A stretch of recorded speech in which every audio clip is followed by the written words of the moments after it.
Hey, Ray. Hey, you're right. Hey, We're here, we're hearing. we are here. Hey, good evening, everybody, and welcome to our Sunday Oh. Astronomy Entertainment, the Sunday Night Astronomy Show. Yay! ah, YouTube is up. Yep. Okay.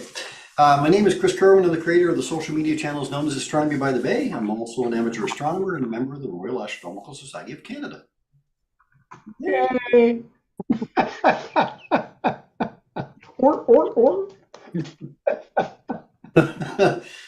Well, no, I would say I'm pleased to welcome back.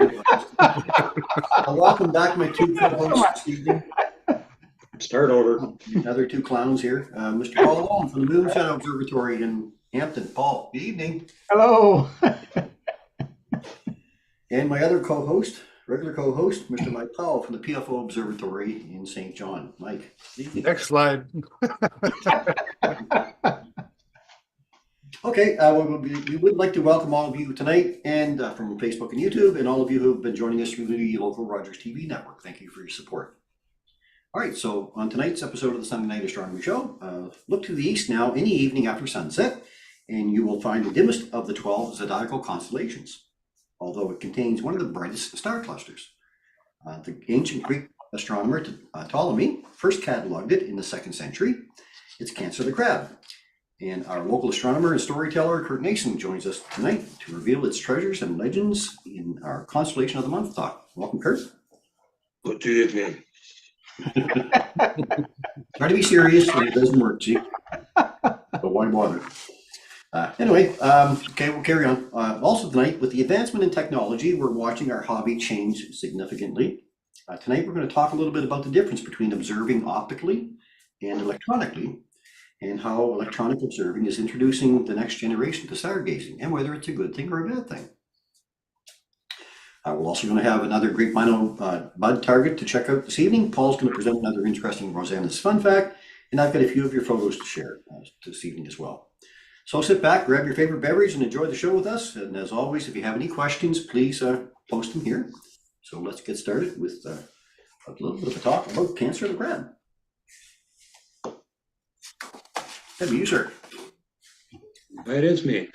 Well, we've already covered everything in the introduction that I was going to talk about, so I'll make some other stuff up. Okay, well, thanks for coming. Okay. Thanks for stopping by, sir. Checks in the mail. Alrighty.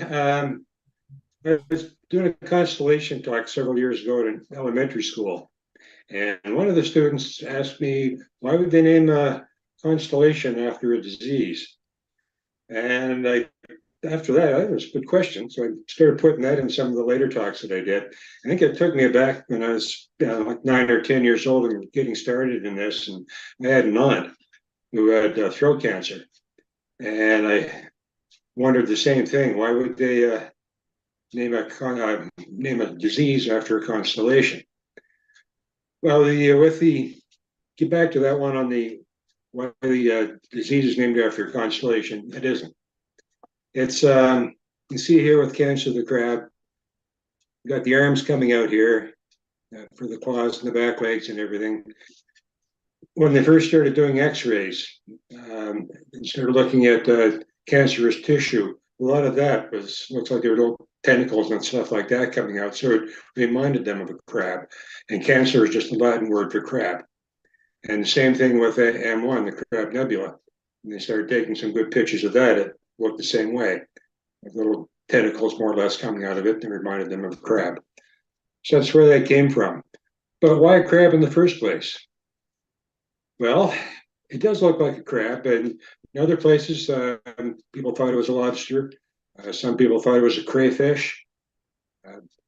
Mostly around, say, Rome or the Roman and Greek times, and even before that, say in Chaldea, Mesopotamia, they were looking at it as a crab. In just everything that was in there seemed to be the same. In Egypt, they thought it was their royal beetle, not Ringo. It'd be a scarab, which is actually a dung beetle. And the dung beetle would take a little fecal matter and roll it of their own and roll it up into a ball and lay their eggs in it. And to them, that was a symbol of, say, of birth and reincarnation, things like that. So that was a symbol for them. Let's take a look here where maybe that came from. So here it is between Leo and Gemini on the ecliptic. And we come up here, pointed this out months ago, right in here. There's the summer solstice. Right? So this is where the sun is on the first day of summer. Right? Now, just as a sideline, when I took out the recyclables there an hour or so ago, I looked up, and there's the just after first quarter moon above my house, well to the north. And here's the moon here tonight. Here's the summer solstice. This is the highest point, and we can see the moon is about 4 degrees higher than the ecliptic, and it can get as much as 5 degrees above the ecliptic. So right now, that moon tonight is about as high as you're ever going to see it. And so when you're done watching the show tonight, go ahead and take a look at that moon. Be a very, very high, almost overhead. So back to this, about 2,500, 3,000 years ago, that summer solstice would have been down in here, in Cancer. All right, so you know what a crab, you see it walking along the beach, sort of scuttling back and forth, going sideways. The lobsters and crayfish, they don't move very fast either. So if you're watching say the sunrise, say from starting mid-May or something like that, if you get up really, really early and see where the sun rises, you notice it moving more and more toward the north each day. And once you get up into about a week or so before the summer solstice, it starts to really slow down, and you might spend a week or two rising in almost exactly the same spot, and then slowly move back. So they think that movement of the sun toward the summer solstice and then stopping, moving back again, reminded them of a crab scuttling along the beach like that. So it does look like somewhat like a crab, and that's might be one of these stories that sort of came in after the fact, but that's probably where the crab came from in relation to the being the constellations there along the ecliptic. Now, in having picked a crab there, the Greeks, they had to find some good story to explain a crab being up in the sky. And for that, you go back to the legend of Hercules and his 12 labors.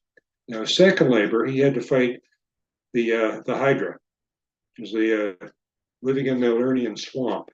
And it had 3 heads. Some stories have it 9 heads. I read some with 99. Where that comes from, the only way to kill it was to cut off all the heads. But if you cut one off, 2 grow in its place. So Hercules knew that was going to happen. I think he probably had an assistant there with him, knowing that he'd have to get all the heads off like that before they grew back in. So he took a big tree, knocked it down, put it in a fire, and started burning the stump like that, burning the tree trunk. And then when they got to fight the Hydra, he cut off a head, then he'd take that big tree trunk, cauterize the wound, so no more heads can grow onto it. And so by doing that, he was killing the Hydra. Now, up on Mount Olympus, the queen of the gods, Hera, she wanted Hercules dead because he was the illegitimate son of her husband. And she really didn't want him around like that. So she sent this crab to come up and distract Hercules while he was fighting the Hydra. Hercules saw it there and he just stomped it dead, and that was the end of the crab. But Hera thought he did a pretty good job, or distracted him a bit, didn't work. But so she put the crab up in the sky. And that is why there's a crab up there. Stories have to come from somewhere. All right, so you look at this, it's, as Chris said, it's very, very dim. From a dark sky, you can pick out some of the stars in here. Acumen's down here, it's fairly bright. The main body in here is 4 stars. 4-star asterism in there. Now there's a story behind this. These 4 stars in there, 2 of them here, 2 bright ones, are called Acellus Borealis and Acellus Australis. And then you got Eta, looks like Theta in there, or Theta or Sigma. It's like a Theta. So these 4 in here, to the Greeks and Romans, this is called Praecipe, which means manger or crib. Right? Now in the middle of this, if you got decent eyes, you got a dark sky, and it doesn't have to be all that dark. you can see a hazy patch in there. That's what we now call M44, or the Beehive star cluster. To them, this was they couldn't see these stars individually. To them, it was a nebula. And actually, these wouldn't see any stars there until Galileo pointed his telescope at them and realized he counted about 40 stars in there with his small telescope. So with this being a manger in there, that hazy patch in there became hay in the manger. And it does make, for some people, it might make a pretty good Christmas decoration up in the sky. Right, to go along with maybe the Christmas tree cluster and a few other things. All right, so take a look here at M44. And it's a really nice star cluster. And you can see it with the naked eye from a reasonably dark sky, as long as the sky is clear. And that became a famous weather predictor centuries ago. If you couldn't see that star cluster, that meant there were some very light cirrus clouds in the sky there. And that always means that it's a forerunner of a storm coming in within the next couple of days. So if they couldn't see that Praesepe in there, the star cluster, they knew there was a storm coming the way. Let me just bring that up a bit. Now we've got the that in there with the two donkeys in here. And of course, they had put a story in there, why are there donkeys there? And so there's one story of Bacchus. He was the Greek god of wine, very popular fellow. And Roman mythology, he was Dionysus. And there's him, and his guy that taught him all this stuff was called Silenus. He was the god of the forest and god of drunkenness and winemaking. So Bacchus became his protege. And in one of the famous battles there between the Titans and the Olympian gods, Bacchus and Silenus rode into the battle on donkeys, and their loud braying sort of scared, puts some scare into the Titans, who were big monsters, things like that. Maybe they're scaredy cats. So that's one reason why they explain the donkeys up in there. And so this is very, very beautiful cluster to look at, and what's neat to see here, very, very close to the ecliptic. And from that, we know that the moon and the planets can pass through here. I think we had some going through there a year or two ago in the springtime. I have a very fond memory of being in my backyard. I had a Celestron C4 refractor, and I was looking at M44 in here. And the reason I was looking, because Mars, one night it was right in about here, and the next night it was in about here. And there was a gorgeous view in there again, looking at the with that refractor. Looking at it, when I look at the M44 there, I see several little triangles in there. Now, Galileo, he saw 40 stars. Now they can estimate there are over 1,000 stars in that cluster. And when we get a bright planet going through there, it just adds to it. And with Mars in its reddish color, and there are a few red giants in here as well, it makes it an unbelievable sight that I've never forgotten. Right? Yeah, if you want to see a picture of it, let me just stop sharing and share something else here.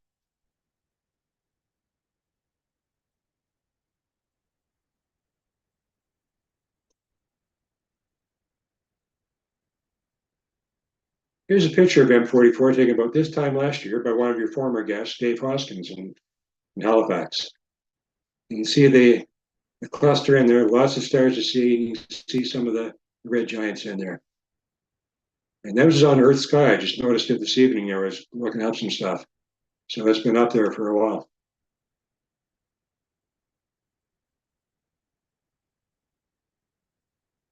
And back to Stellarium.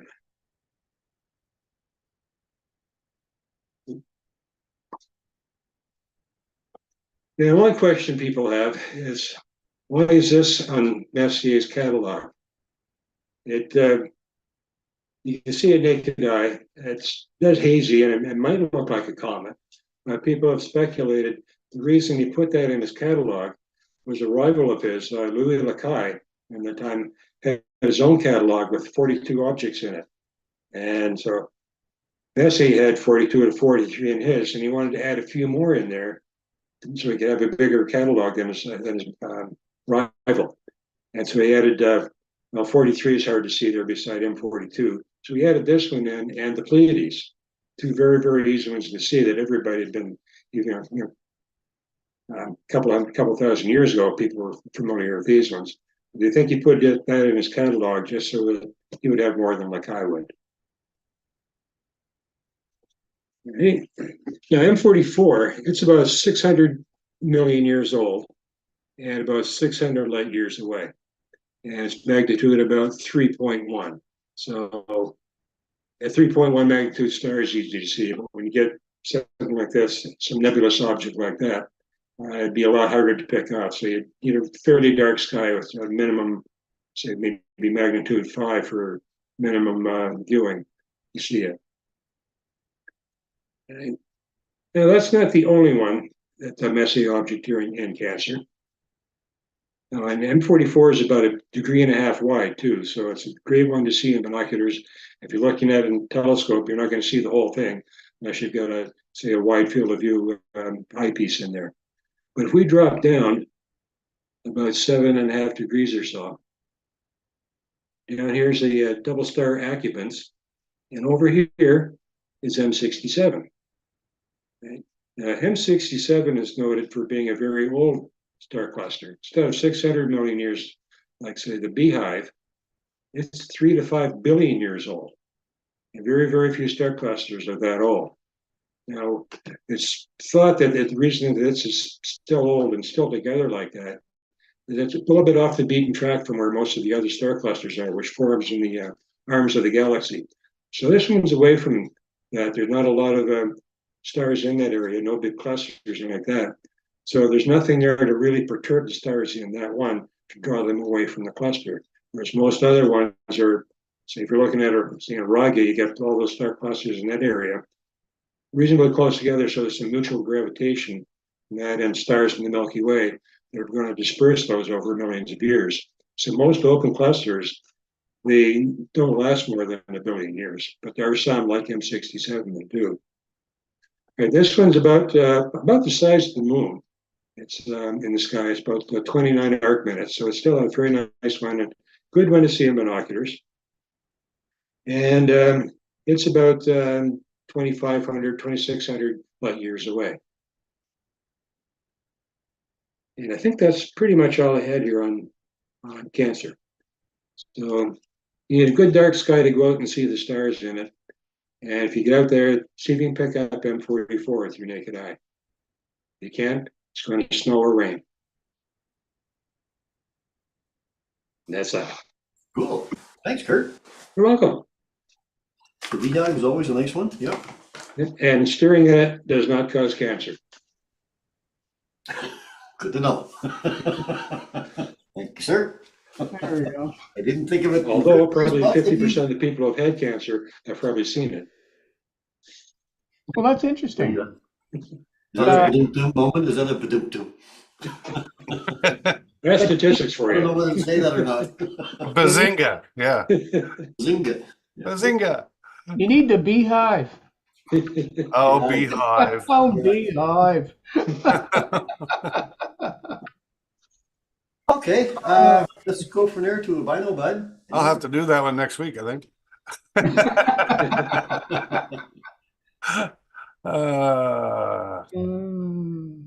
All righty. Should be coming up here. Binocular target of the week. This week by Bino Bud is the Orion S for SNAS.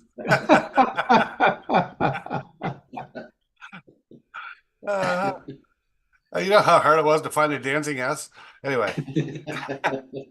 Orion is a prominent constellation located on the celestial equator and visible throughout the world.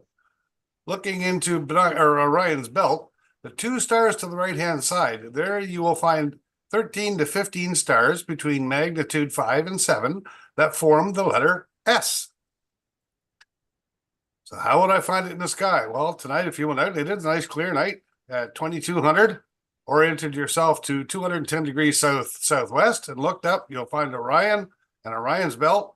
And between these two stars on the right, that's where you want to look with a pair of binoculars, actually right around that third star, but you'll see here in a closer shot. What will it look like? Well, if you look here, you start with that third star is a bright S that comes down like this and a big curve and curves right around like this, goes back up to the second star. So right in between those two is a big letter S that stands for SNAS, the Sunday Night Astronomy Show. 10 by 50 binoculars. It'll stand out better than it did in that shot off of Stellarium, but you can see the big S that comes down and around. It stands right out. There's no question it's there. Compared to the full moon, well, each curve of the S is probably the size of the full moon, so it's going to be 2 full moons across. So it's a big target, easy to see. Get your binoculars out, take a look for the big S for SNAS in the sky. And what kind of music do planets enjoy singing along to? Neptune. Oh, Oh, the best. That's Binocular Target of the Week by Bido Bud. oh my gosh, Neptune. You can see Orion's S above his belt. Does that make him a plumber? What?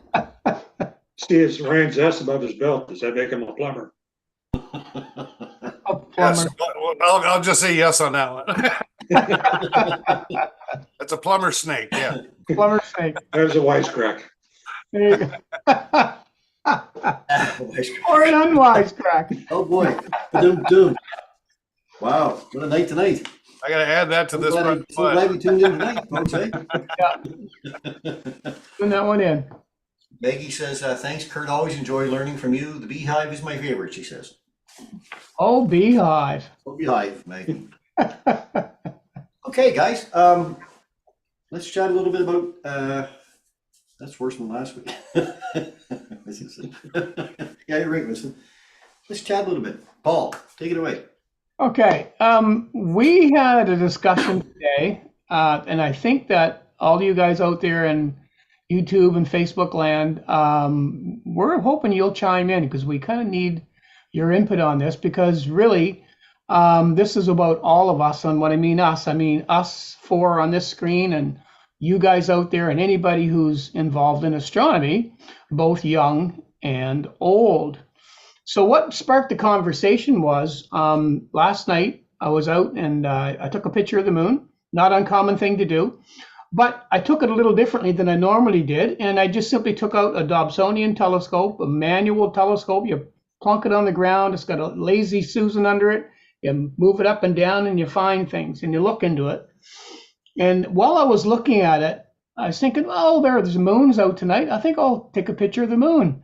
So I happen to have one of those little phone adapters, that the NextYZ. I plunked that on the eyepiece, stuck my phone into it, and that was my plan, to take a picture of the moon. But then all of a sudden, I had a hankering to open up my observatory roof and just do it electronically, and it would save all the fuss and the muss. And then it dawned on me that hold on a second here. You know, when I came up in the telescope world, and as anybody on these four gentlemen here tonight, well, three and myself, I thought, you know, when I first looked and found something like the Andromeda Galaxy, the first time I found that, it was a scope I bought from Mike. Put it up on my back deck, and I went looking. It had no go-to. It had nothing. I didn't know what I was doing. All I knew was there was something in the sky called the Andromeda Galaxy, and I was going to hunt it down and find it. Well, I found it, and when I found it, it was the most excited that I think I have ever been in years. I was jumping up and down. I run back into the house, and I said to my wife, I said, you know what? I just found the Andromeda Galaxy. It's the most friggin' amazing thing I've ever seen in my life. And anyway, she wasn't as impressed as I was, but it doesn't matter. So I went back out and I looked at that thing for the longest time, just because it was such an amazing thing to see, and it connected me with the sky up above. While I was doing that picture last night, I was thinking about all the people now that have this new technology out there where you can just take a little box, put it on the ground, press a button, it'll find a target for you, it'll take pictures for you, and it'll show you a picture on a screen, just like everything else you see in our world today on a screen.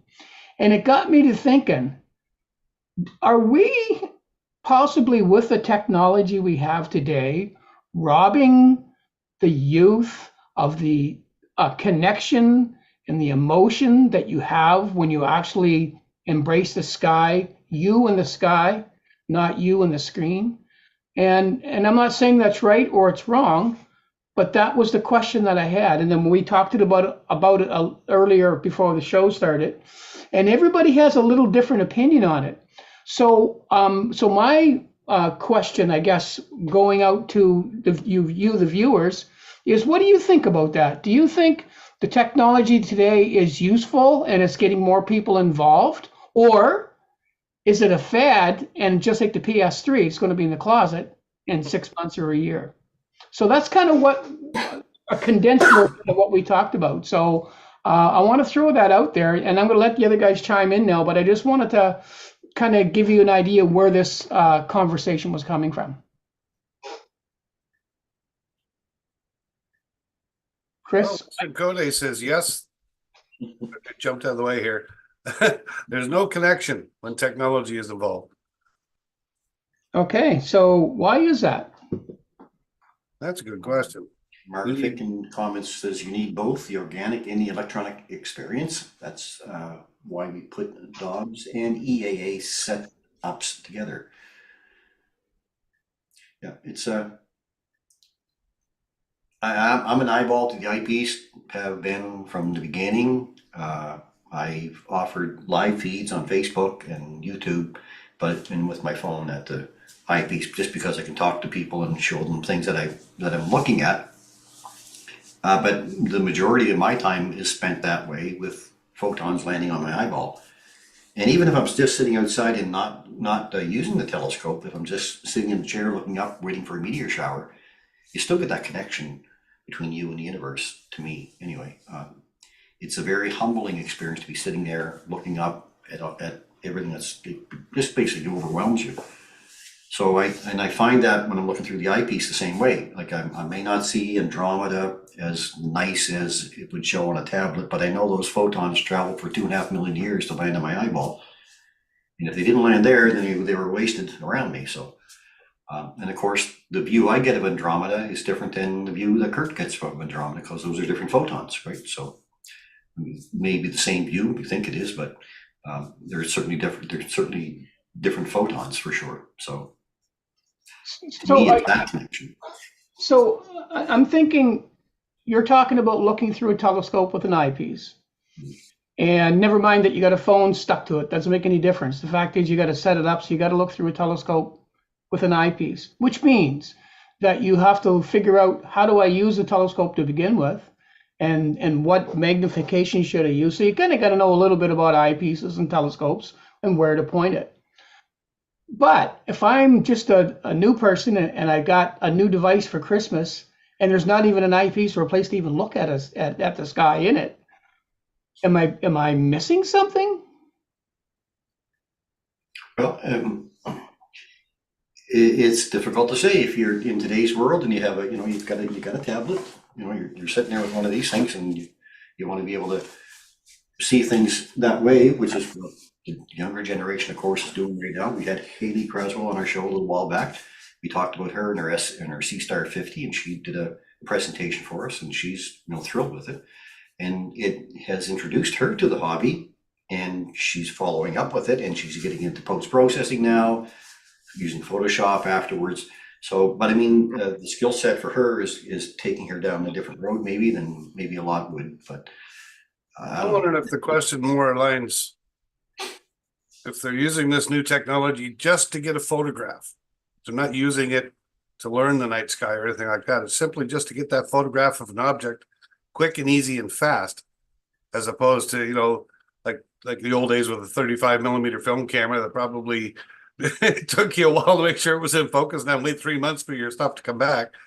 But when you did get a photograph, it was a wonderful thing. And I'm wondering if it's about the photography side of it as opposed to the viewing side of it that makes these more attractive. Yes, you get that beautiful photograph in seconds. It's instantaneous. But there is something definitely to be said for looking in the eyepiece, and finding a way around the sky when you put even a set of binoculars in and look at M13 and it looks like that, beautiful ball of stars. You don't get that from a 2D picture.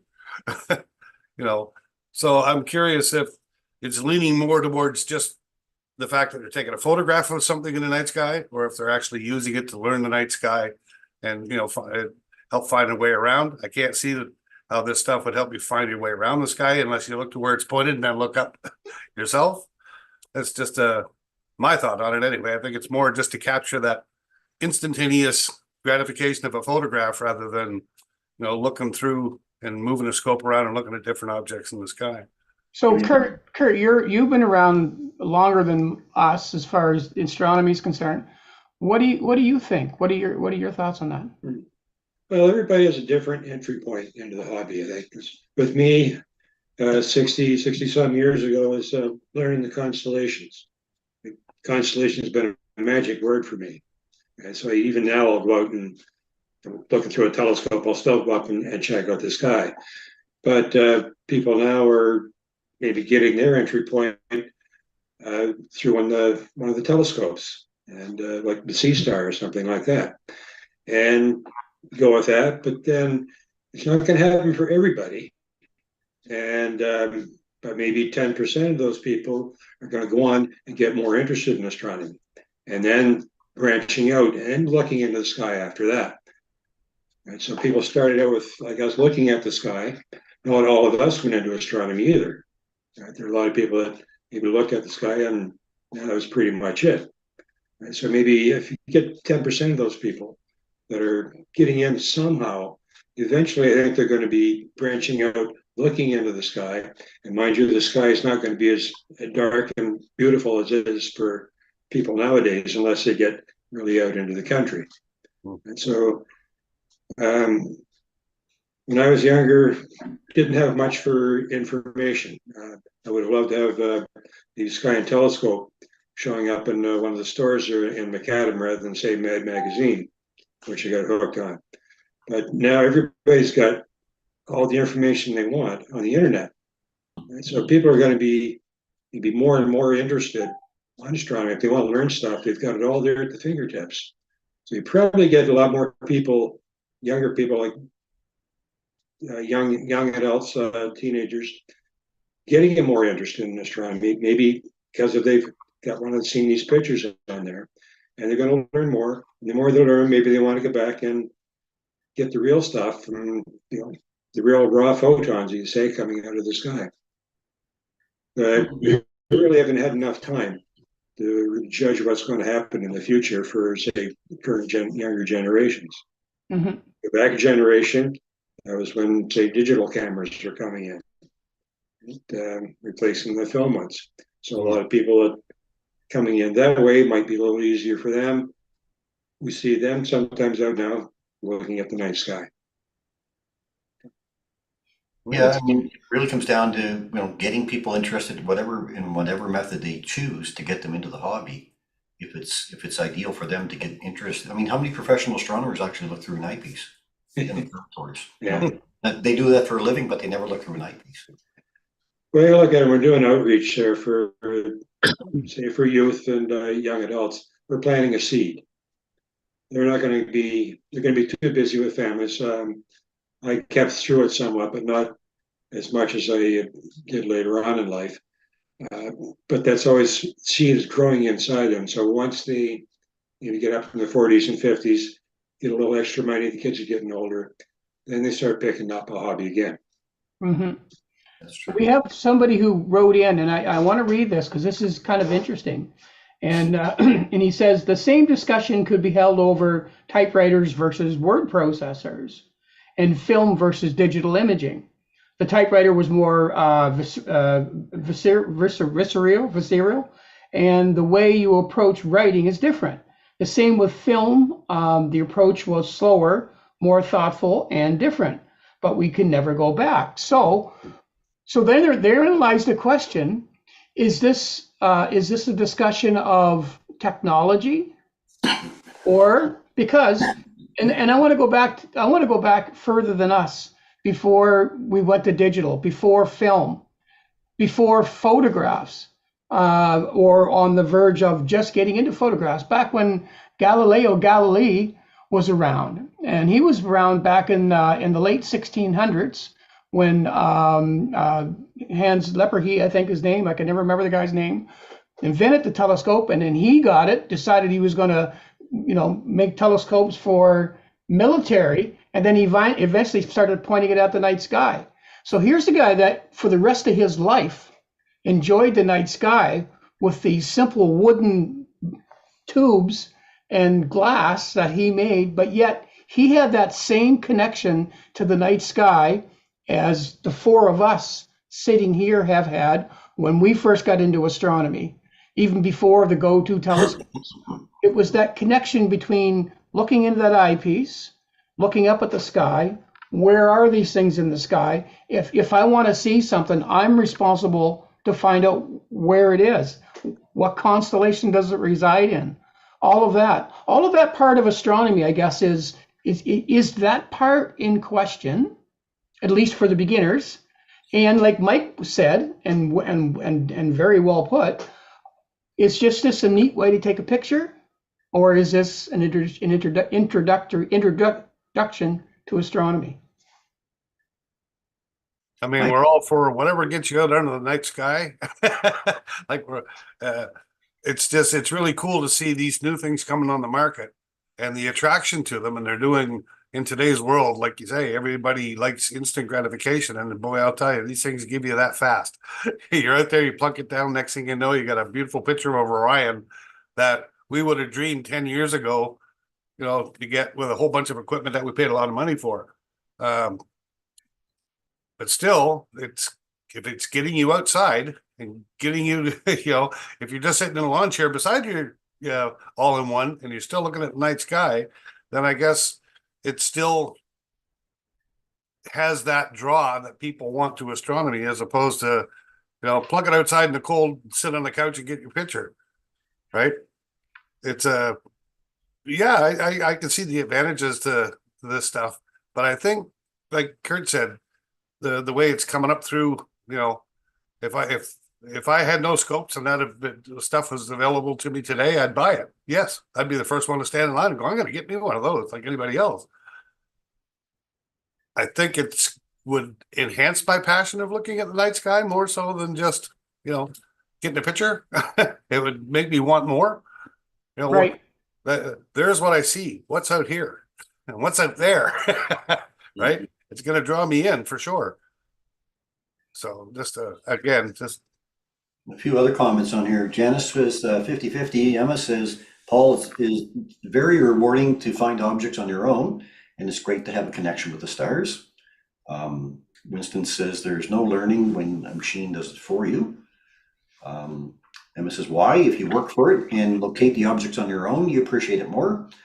And Lisa says there's a need for instant gratification and the technology plays to that. I still think there's no better feeling than to be able to star hop, which I agree there, and to navigate the night sky on your own. I mean, you're not always going to have the telescope with you when you're out underneath the sky.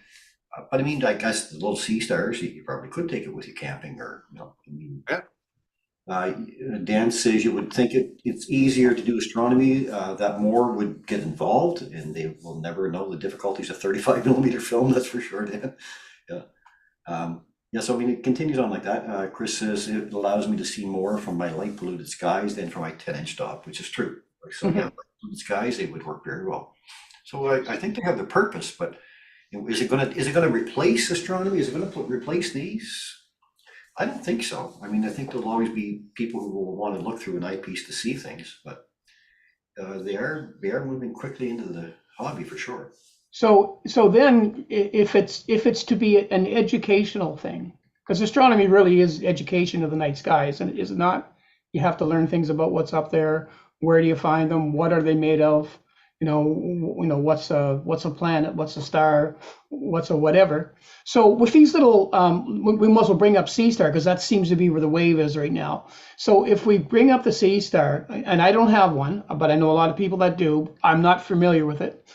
But does it not give you information on the item or target that you're looking at? With the Sea Star? Yeah. I'm not sure if it does or not. can you hit the info button like on your phone and have the information come up like you would on Stellarium? Maybe Give you all somebody the can information tell about that me object. if there's one. Kevin just say, I think one cannot force the outcome of the connection. Some may find connection with tech, others with the eyeball, but possibly not vice versa. I mean, it's also with scopes. I mean, there's a manual scope there, and there's a a go-to scope here. So we kind of saw the same thing happening when manual scopes Yeah. not being replaced by go-tos, but maybe go-tos were more popular. And they do have their purpose. If you go to a star party event and you have Saturn in your eyepiece, well, you don't want to keep nudging your telescope every time somebody goes and look at Saturn. You want to be able to track Saturn across the sky. So yeah, for outreach events and bigger events, if I've got 20 or 30 people lined up wanting to have a look at Saturn, it's perfect. A go-to is great. But if I want to go out and learn, like star hopping, like Emma says earlier there, star hopping is only done with a manual scope, right? And I mean, you do learn where things are, I think, a lot more. So Harold Locke wrote in, and this is interesting. Now Harold's been around astronomy for a while, and I think most of us know who he is. Anyway, he's just added a new sea star to my observational gear. I already love it. It seems to be a handy on-the-go tool. Not going to stop me using my bigger and better viewing. It's just not for beginners. So that's interesting. Thoughts on that? Well, Mark says here 200 people and it's insane without EAA. Now, the other night, myself and Robert Gaudette and Joey Craswell were out, and I had my 6-inch scope just with an eyeballed eyepiece, and Robert had one with a ZWO camera in it, and then Joey had the C-Star. And we were all offering a different kind of a view.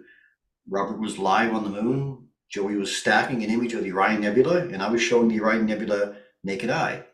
Now, when they saw Joey's image, it was, just like you behind you, Paul. It was like fantastic, right? And then they looked at my eyepiece and what? That's the same thing. So that contrast kind of gave them an idea too of, here's the difference between what electronics will do and what your eyeball will do. Which one do you like better? And maybe you like both. Mm-hmm. So it's, if it's a tool, like Mike says, if it's a tool to bring people into the hobby, I'm okay with it. Like with me. But I'll on a personal note, I would rather do manual than I would do anything else in my eyeball to the eye. But that's just a personal decision, I guess. And a couple of people answered, Paul, yeah, they do have the information button basically on the C-Star that tells you about the object you're looking at. Yeah.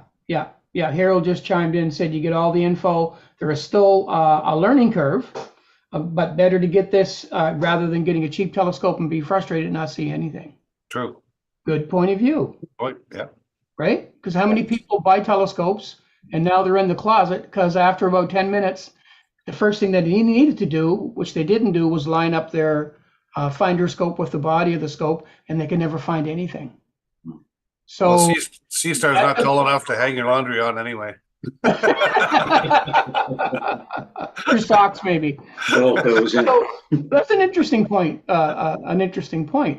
So, and again, I guess when we think about how we came up, we come up with having to learn arithmetic in our heads, abacus, all this kind of stuff.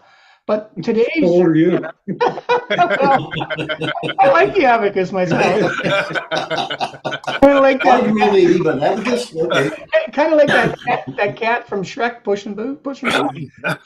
Anyway, but about the how we came up. But today's people, they're not starting with that technology. Today's youth, they're already embraced in what took us a long time to transit to.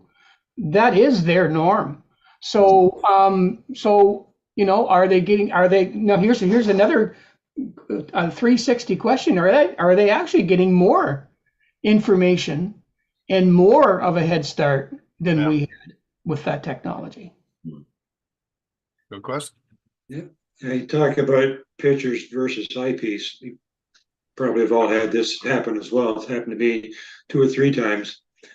So you had outreach showing people Saturn, and everybody's seen beautiful pictures of Saturn, but people look at it and then look down the tube for the picture they thought I put in there.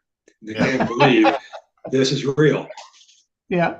Or you'll have the moon in the eyepiece, and you'll have the whole moon in the eyepiece, or you might have a waxing gibbous moon, and they're looking in the eye, and I'm saying, and they can see the moon is bright right in their eyeball. Like you can tell that they're looking at the moon because you can see their eyeball light up. Their lid and everything is all lit because they're getting the reflection back at them. I don't see anything at all. And then when you stop and say it's the moon, and then they stop and look, oh, then they see the edge of the thing and it just blows them away, right? Yeah. Yeah. Especially daytime moon, I mean, they don't see that view at all, but, and the moon and Saturn are really the two big ones. And like you say, Kurt, it's that connection. You would never have thought you'd be able to see that with your own eyeball in an eyepiece, right? Saturn. Yeah.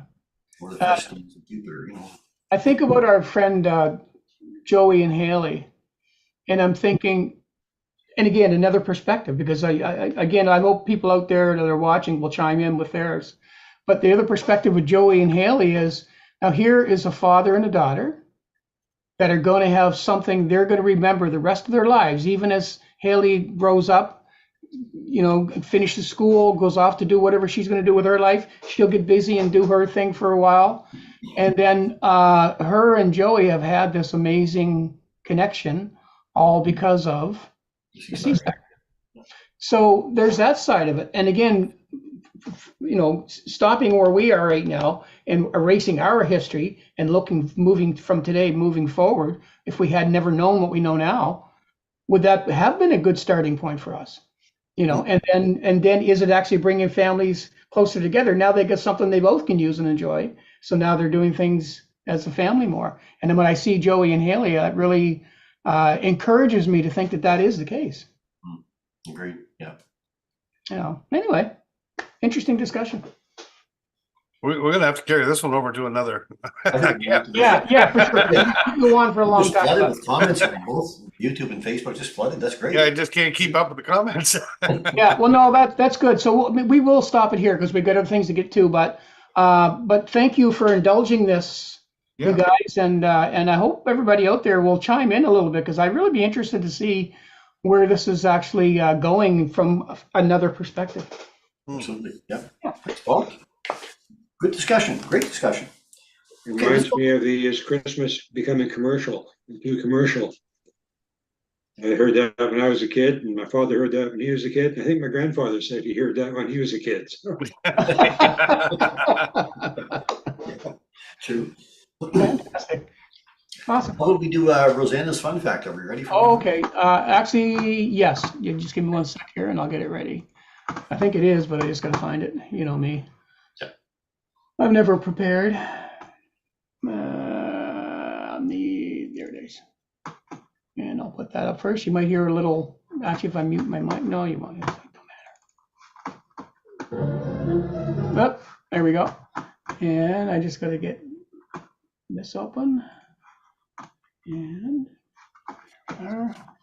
shrink that down. My computer's a little slower than I am tonight, so just bear with me.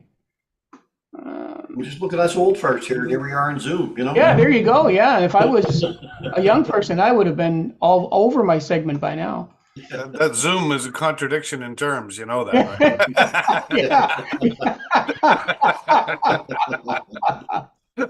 Oh, that is so true. Okay, let me just see if I can't share my screen here. And there we go. And share. And this is this week's Rosanna's Fun Fact. All right, welcome back, Rosanna, for another absolutely wonderful fun fact this week. So let's get right into it. So Rosanna writes, hi, Paul. So what's in a name? Sometimes not much, sometimes, and this is one of those times. There's a heck of a lot involved in a name. It was hard to decide where to begin, but let's start with 8 days before my daughter was born, March 23rd, 1989. This day will be forever known as Near Miss Day, the day the huge asteroid 4581 Asclepius Asclepius. She even wrote it out and broke it out for me to read it. Thank you, Rosanna. Was going to hit Earth, but it did a flyby instead. Now let me just get the photographs up here so we can get that up and going. There we go. So, why the asteroid missed Earth? I watched the news. They'll destroy themselves. Love her cartoons. The flyby and the asteroid weren't discovered until my daughter's birthday, 8 days later, March 31st. A little late for a woof moment. This moment of astronomical angst brought a change in the science community and the governments that sponsor them. It also led us to lots of asteroid heading to Earth movies. Who can forget about Armageddon? Everybody remembers that one. After the 4581 asteroid scare, Congress issued a mandate to all the astronomers to figure out what's out there. Brian Skiff, who was been a research assistant at Lowell Observatory in Arizona since the 70s, got busy and is still busy discovering new small bodies in the universe. In fact, he discovered co-discovered over 40 and about a dozen that actually bear his name. One night in November 2002, Brian found yet another object. He states, this thing was going about 4 degrees a day, so it was obviously a nearby object, given that the main belt asteroids go about 1/4 of a degree a day. As with any fast mover, he interpreted the regular observing plan to go back for follow-up observations that night, so that the object would not get lost. As usual, he reported the date to the Minor Planet Center, and then he forgot all about it. Obviously, it was just a near-Earth object, and a nice bright one, and a nice thing for us.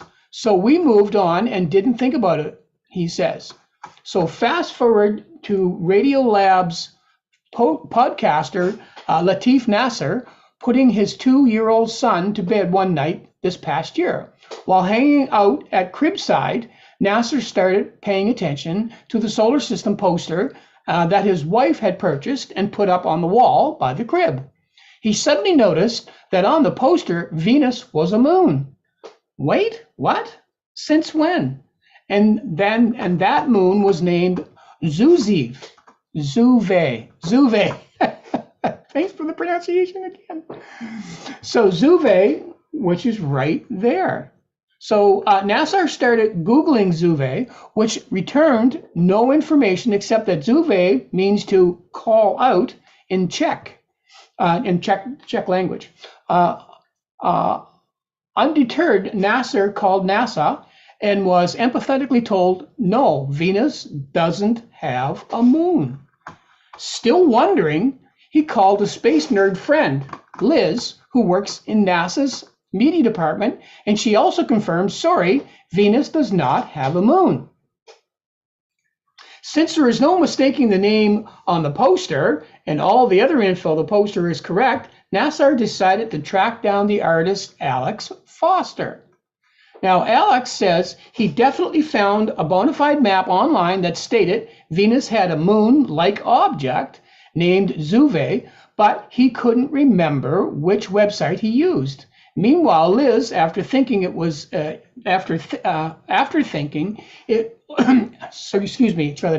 Meanwhile, Liz, after thinking it over, texts NASA this message: "What if the Z's and the 2's? That's how we normally name asteroids. What if it's a 2002V?" When NASA mentions this to Alex, Alex checks his notes, and sure enough, he had misread his own handwriting when creating the poster. The Z's are actually 2's, but the story doesn't end here. Now NASA starts Googling 2002V.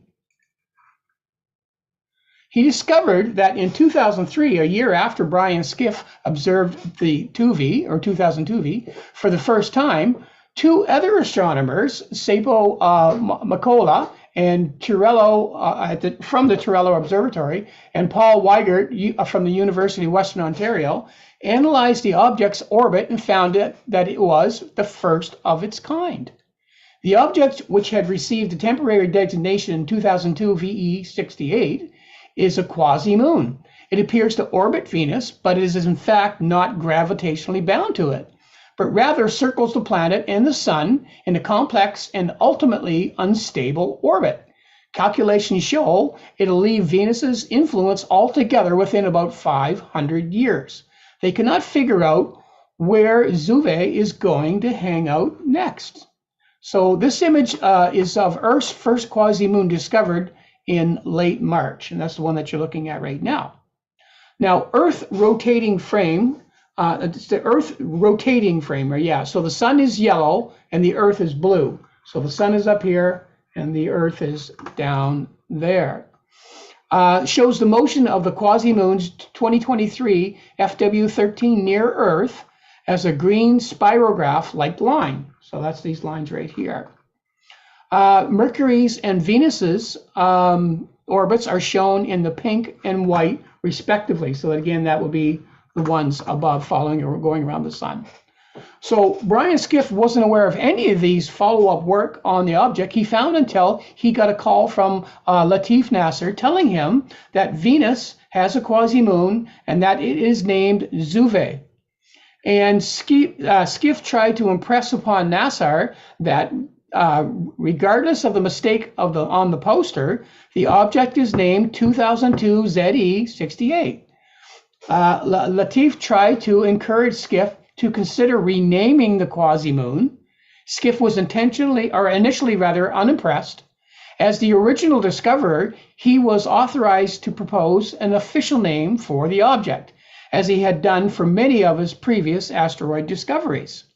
He is the guy that, after discovering 4 consecutively numbered asteroids in a row, convinced the IAU to name them after the 4 Beatles. There we go. So, initially, crestfallen, Nasser, who is known for his persistence, told Skiff the whole story about the poster and the mistaken reading of the sloppy notes that resulted in the odd name, and about the odd and unusual nature of the object's orbit. And he won him over. Nasser ended up writing up the formal proposal, and Skiff and the observatory agreed to formally submit it to Gareth Williams, who acts as secretary for the International Astronomical Union's working group on solar small nomenclature. And I found a distant frozen chunk of ice. I'll name it after you. So Williams initially skeptical as well, noting that the IAU guidelines recommend the names for objects that cross Earth's orbit be based on mythology. By the time Radiolab's episode of Juve aired, the decision was still not final. 2 of the committee's members had not yet voted, and the outcome was too close to call. The podcast became a cliffhanger, and with over 16 million downloads, including my daughter Tabitha, who sent it to me. Here is a pic of the host of Radiolab, Lulu Miller and Latif Nasser. It is a very fun podcast if you ever get a chance to listen to it. And on February the 5th, by a very narrow margin, the IAU confirmed that Juve for the object 2002 VE68. So they had named it, and it's now called Juve.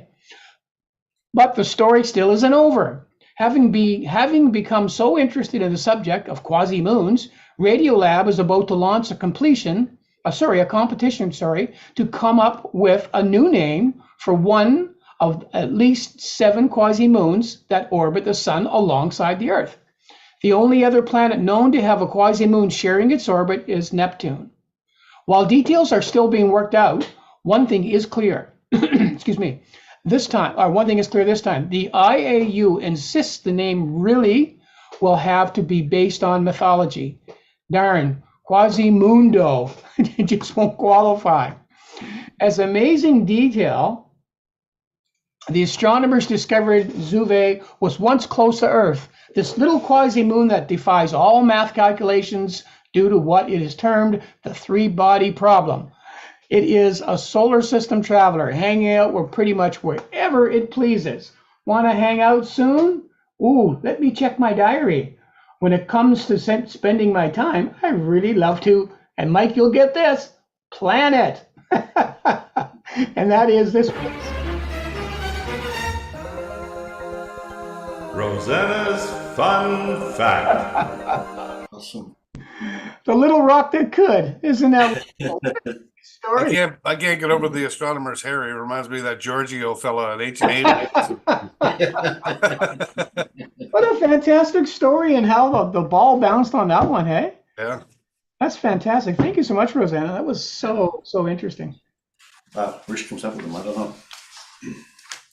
Awesome. Okay, let's go quickly to some photos because we're at a few minutes late, but we'll go there anyway. Give me a second and I'll bring these up. Just got a few to share here tonight. Try sharing the screen.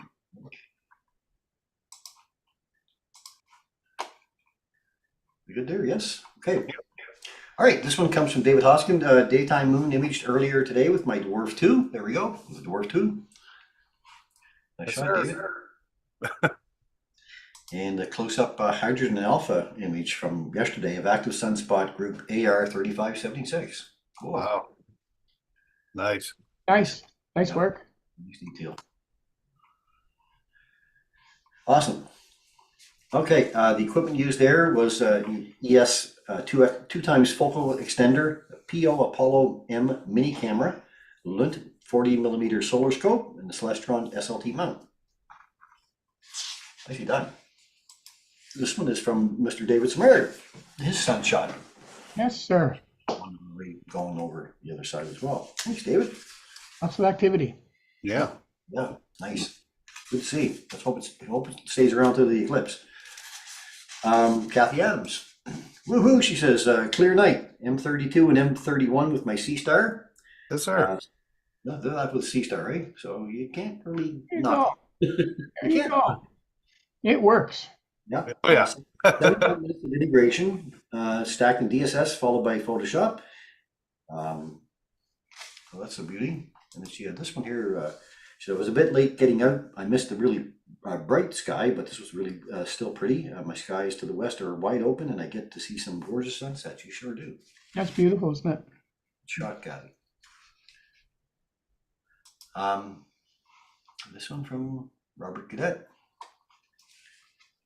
This is where he was here. Lunar surface on February 15th, 2024. He says, scene was quite bad, but nice shot. And this one beside it, I don't know why they put them together, is from Joey's. So one is, I think, is from a C-Star, and one is another. Yeah, ZWO, I think. What, that's Roberts. And why? I don't know why he put the two of them together. He did. But I'm sure that one there is Well, Joey's. and you know what? I'm glad that you did, because Robert, I think, took his with his telescope, and I think that second one, I believe, is Joey's. I thought I saw that. The C-Star. Yeah, it is. Yeah. Yeah. Now they're showing up as different photos in my folder, but they're coming up as two together. So Yeah, maybe they wanted to see a comparison tonight. So Oh. That's fantastic. see, that's AI listening to us in the background and says, "Well, we must have put up two pictures." I never know. Keep watching. But yeah, awesome. Well, thank you for both of those. Just a sec. Takahashi. Okay, go ahead.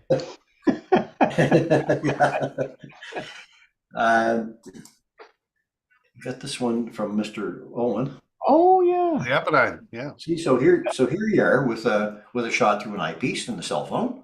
Yep. Just capture the Apennines through an 8-inch diode, right, Paul? Yep. This is what sparked that conversation we had tonight. There you go. Yeah. Because I was out and just enjoying just having the photons hit my eye, and then I decided, well, I'll take a picture with that little cell phone, and I was going to go back, and I thought, you know what? Let's give this technology a try, and there you go. Yeah, there you go. And you had this one here from the Veil Nebula. Oh yes. Yeah. Go ahead. No, go ahead. Ionized gas and dust in the constellation of Cygnus. Cygnus. Did I say that out loud? Yeah, you did. Yeah, you did. It constitutes the visible portions of the Cygnus loop, supernova remnant from an exploded star some 8,000 years ago. Cool. Yes. Actually, I shot that last fall, Okay. and I was bored because there were so many clouds. So I thought I'd just try to reprocess it and just another version of how it looks. And I just love that part of the sky, and that remnant is so beautiful. Yeah. Yeah. Yep, it is. It is a beautiful spot in the sky for sure. Sometime I gotta check it out. I've heard a lot about it. Oh, sure, show that after Paul's shot. Where Paul goes, he there? There he is. Hey, there he is. Yeah, PFO Observatory. Shot, Mike. There you go. That Was one with that the last night? Was that last Lunar night? X. Yeah, where's Lunar X at? Down, There's the V down, right there. down, There's the V. down, There's down. the X. There you go, right there. Oh, yes, The indeed. X and there's the V. And the yeah. V. Yeah. Yeah. Cool. I didn't notice them until afterwards. Yeah. Nice. Good That's stuff. just a DSLR shot. Oh, really? Nicely done. Wow. Yelled from this afternoon. That was the same, yeah, just out the door and go click. Amazing what you can do now. So look, I gotta put up these guys' pictures because nobody's sending in my photos. So send me in some photos, folks. I But like Kurt said, don't want to be doing Cygnus again. You know, that's. I've been noticing how high the moon has been getting in the sky. It just seems almost straight up and down now. Yeah. Yeah, that's right. And if you have any photos you'd like to share, send them in to astronomybythebay@gmail.com. We'd love to share them. Bring them in. And we're gonna stop right there. Send us your sea star pics. Yes. That works too. That's our C star from another me star. Get it? Me star. Never mind. Yeah, whatever. Hang on a second now. Okay, so.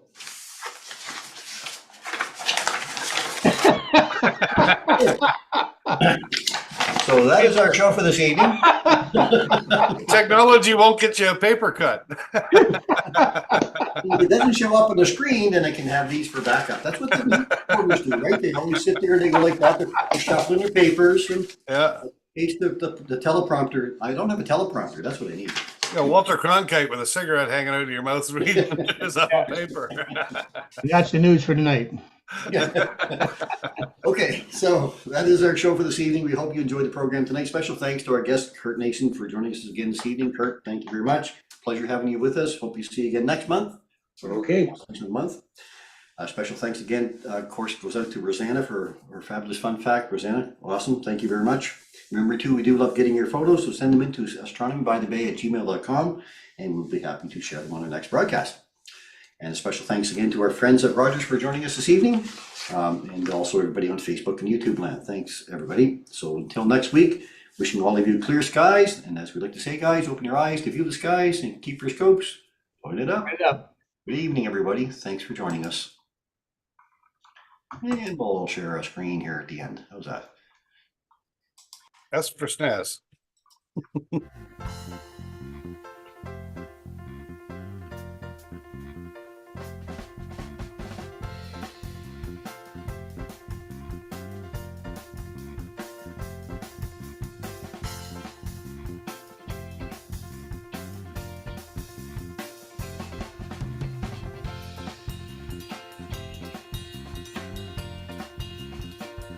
Okay.